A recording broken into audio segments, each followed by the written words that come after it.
ఇక నిన్న కవితక్కకు బెయిల్ వచ్చింది. ఆమె హైదరాబాద్ వచ్చింది. ఈరోజు తండ్రి దగ్గరికి వెళ్ళింది. 10 రోజుల పాటు ఆన్నే ఉండబోతుంది.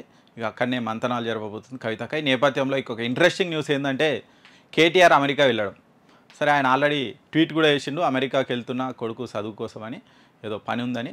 కానీ ఆయన అమెరికా వెళ్ళడం వెనుక కూడా చాలా ఊహాగానాలు వస్తున్నాయి. అసలు ఎందుకు వెళ్ళిండు అమెరికాకు, కవితకు బెయిల్ వచ్చిన వెంబడే ఆయన ఎందుకు వెళ్ళిండు అని చాలా చర్చ అయితే నడుస్తుంది. అసలు ఎందుకు వెళ్ళిండు, అక్కడ పొలిటికల్ స్ట్రాటజీ, ఇక్కడ ఏమైనా చర్చలు జరుపుతుర్రా ఏంటి అని. ఆయన అమెరికా వెళ్ళి అక్కడ నుంచి రష్యా వెళ్తున్నారు కేటీఆర్. అసలు ఎందుకు వెళ్తున్నారు అనేది ఇప్పుడు ఒక పెద్ద క్వశ్చన్ అయిపోయింది. నిన్న జూబ్లీహిల్స్లో కవితను అక్కడ దిగబెట్టేసి అక్కడ నుంచి అక్కడికే ఆయన అమెరికా వెళ్ళిపోయిందట. మరి ఆయన ఎందుకు వెళ్తున్నాడు అనేది చూడాలి. ప్రస్తుతం ఆయన కొడుకు హిమాన్షు అమెరికాలో ఉన్నత విద్యను చదువుతున్నాడు. ఈ నేపథ్యంలో కుమారుడి చదువుకు సంబంధించి ఆయన వెళ్తున్నాడు అని చెప్తున్నాడు. యునైటెడ్ స్టేట్స్ వెళ్తున్నా తండ్రి బాధ్యత పిలుస్తుంది అనే అర్థం వచ్చేలా ఒక ట్వీట్ అయితే వేసిపోయిండు.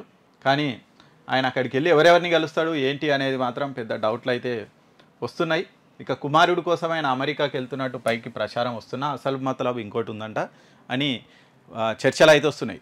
అంటే బెయిల్ రానికే అక్కడ కేంద్రంలో ఉన్నటువంటి బీజేపీ తోటి ఆయన డీల్ కుదుర్చుకున్నాడు. ఆ డీల్లో ఇంకా ఏమేం చేయాలి ఏంటి అనేది ఇక్కడ ఢిల్లీలో చర్చ జరిపినా, ఇక్కడ చర్చ జరిపినా ఎక్కడో లీక్ అయ్యే అవకాశం ఉంది, బయటపడే అవకాశం ఉంది. కాబట్టి చాలా రహస్యంగా చర్చలు జరపనీకి ఆయన అమెరికా వెళ్ళిండు. అక్కడ కీలక నేతలతోనే ఆయన చర్చలు జరపబోతున్నారు అనే ఊహాగానాలు అయితే వస్తున్నాయట. అందులో నిజమెంతనో అబద్ధమెంతనో ఏమీ తెలియదు.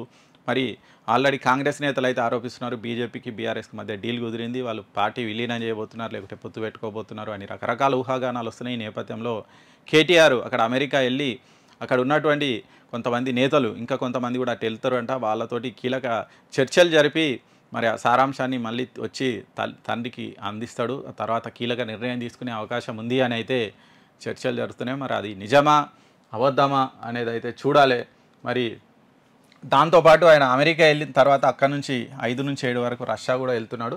అదేదో స్కోల్కోవో అనే సంస్థ ఒక కార్యక్రమానికి ఆయన పిలిచిందట, స్పీచ్ చేయడానికి అక్కడికి వెళ్తున్నారు అని కూడా ఉంది. అక్కడ కూడా ఎవరితోనన్నా భేటీ అవుతారా, మరి అక్కడ ఏమైనా చర్చలు జరుగుతాయన్న అనుమానాలు అయితే వస్తున్నాయి.